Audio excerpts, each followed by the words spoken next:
नमस्कार, मैं हूं राजेश श्रीवास्तव। उत्तर प्रदेश के मुख्यमंत्री योगी आदित्यनाथ का अब दूसरा कार्यकाल शुरू होने जा रहा है और 25 मार्च को सायं 4 बजे इकाना स्टेडियम में वो ऐतिहासिक पल होगा जब योगी आदित्यनाथ दोबारा उत्तर प्रदेश के मुख्यमंत्री पद की शपथ लेंगे। उनके शपथ ग्रहण समारोह को ऐतिहासिक और भव्य बनाने की तैयारी हो रही है। आपको पता ही होगा कि उस शपथ ग्रहण समारोह में प्रधानमंत्री, 12 मुख्यमंत्री और करीब 4 से 6 उप मुख्यमंत्री समेत 70,000 लोगों का जन समूह मुख्यमंत्री योगी आदित्यनाथ का इस्तकबाल करेगा।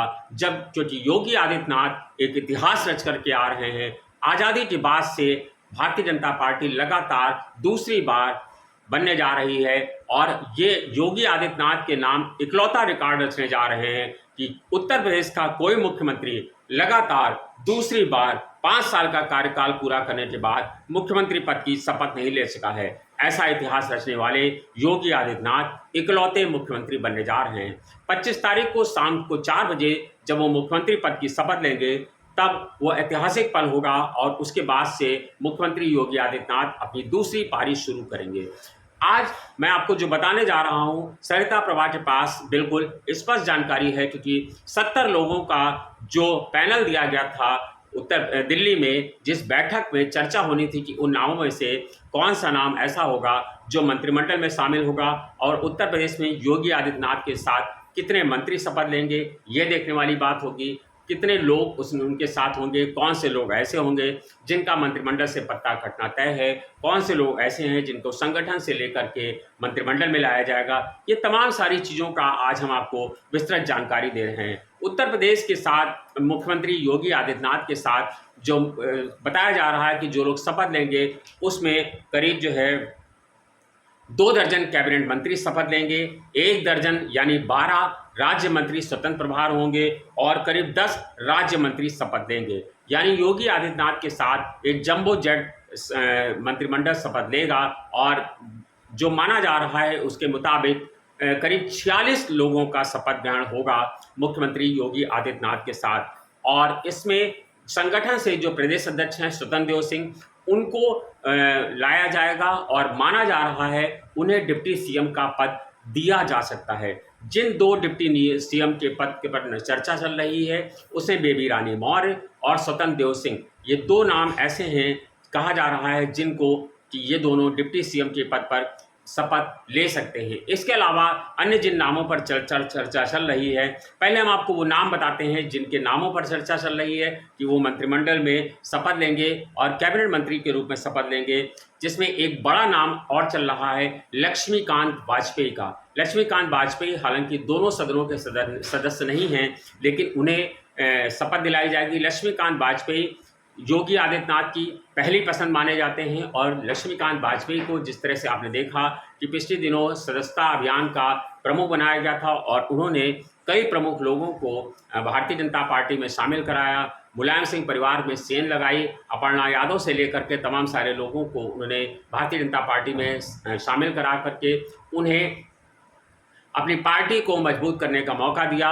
तो ये लक्ष्मीकांत वाजपेयी हैं जिन्हें मंत्रिमंडल में जगह दिलाई सकती है और ये भी कहा जा रहा है कि उन्हें अहम पद दिया जा सकता है। इसके अलावा आपको बता दें, जो मंत्रिमंडल में सदस्य शामिल होंगे उसमें बेबी रानी मौर्य हैं, केशव मौर्य को फिर से बड़ा अहम पद दिया जाएगा। जो केशव मौर्य हालांकि सिराथू से चुनाव हार गए थे और पिछली सरकार में डिप्टी सीएम थे, इस बार वो डिप्टी सीएम नहीं होंगे, लेकिन डिप्टी सीएम के अलावा मंत्रिमंडल का सबसे अहम चेहरा केशव मौर्य ही होंगे।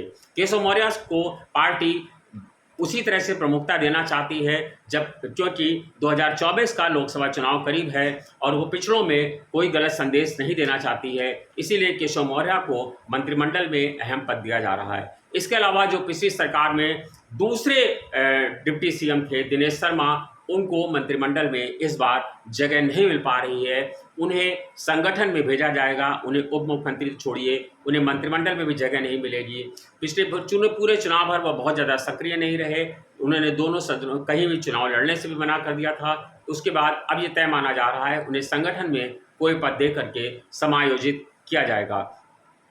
इसके अलावा असीम अरुण और बेबी रानी मौर्य, ये दो ऐसे चेहरे हैं जो पार्टी का दलित चेहरा हैं और दोनों को अहम पद दिया जा सकता है। बेबी रानी मौर्य को डिप्टी सीएम बनाया जा सकता है, जबकि बेबी रानी मौर्य आगरा से आती हैं, जबकि कन्नौज से आईपीएस के पद छोड़कर आईपीएस के पद पर रहे और इस्तीफा देकर चुनाव लड़े असीम अरुण, वह भी पार्टी का दलित चेहरा है। पार्टी उन्हें भी कैबिनेट में लेकर के आएगी और क्योंकि दलितों को पार्टी एक संदेश देना चाहती है और पार्टी ये चाहती है कि दलित लोग उसे साथ प्रमुखता से जुड़े रहें। हालांकि राशन की नीति के बाद बहुत बड़े दलित वर्ग ने भारतीय जनता पार्टी को इस बार चुनाव में वोट दिया है। जो गणित निकल करके आ रही है वो कमोवेश यही कहती है।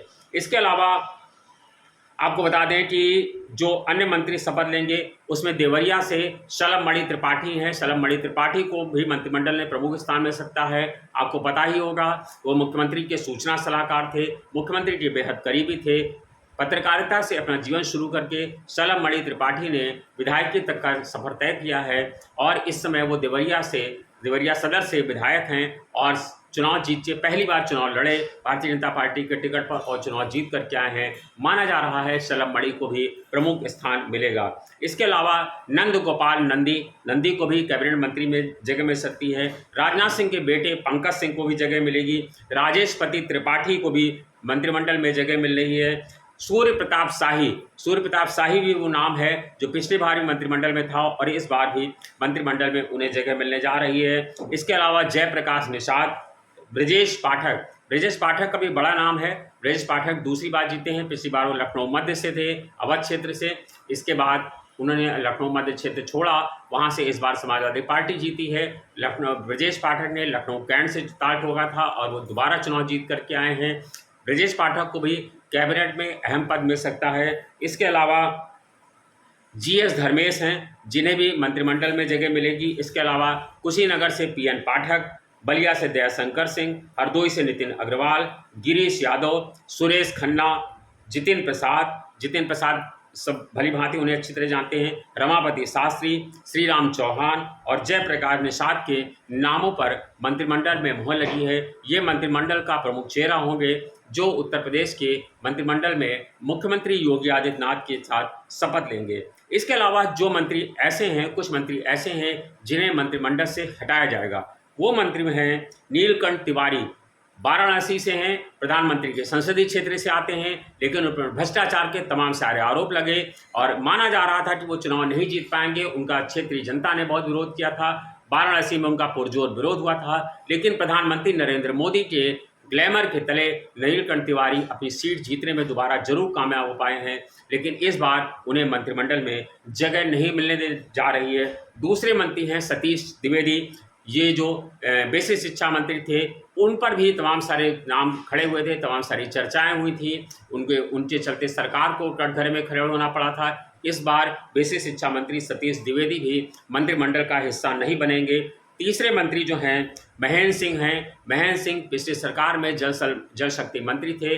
तमाम बड़ी परियोजनाओं को लेकर के, बाढ़ परियोजनाओं को लेकर के उनका तमाम नाम आया था, लेकिन इस बार कुछ कारणों के चलते महेंद्र सिंह का नाम मंत्रिमंडल में नहीं है। महेंद्र सिंह भी मंत्रिमंडल के बजाय संगठन का चेहरा होंगे, संगठन में उन्हें भेजा जाएगा। इसके अलावा डिप्टी सीएम दिनेश शर्मा भी मंत्रिमंडल का चेहरा नहीं होंगे। इसके अलावा 12 मंत्री, 1 दर्जन मंत्री ऐसे हैं उत्तर प्रदेश सरकार के जो पिछली सरकार में मंत्री थे, लेकिन इस बार वो अन्य दलों में चले गए या फिर वो अपना चुनाव हार गए हैं, इसलिए पार्टी उन्हें अपना मंत्रिमंडल में जगह नहीं देगी और वो पार्टी का मंत्रिमंडल का हिस्सा नहीं होंगे उत्तर प्रदेश सरकार का। लिहाजा उत्तर प्रदेश सरकार का जो शपथ ग्रहण है 25 मार्च को शाम को 4 बजे इकाना स्टेडियम में होगा, तभी से सारी चीज़ें तय हो जाएंगी। लेकिन ये माना जा रहा है कि अगला मंत्रिमंडल जो योगी आदित्यनाथ के नेतृत्व में होगा, उसमें इस बार योगी आदित्यनाथ बेहतर ढंग से काम करेंगे और अधिक कठोर निर्णय ले सकेंगे, क्योंकि उन्हें बड़ा जनमत मिला है और इस बार माना जा रहा है कि बुलडोजर और तेज़ी से चलेगा। धन्यवाद, शुक्रिया।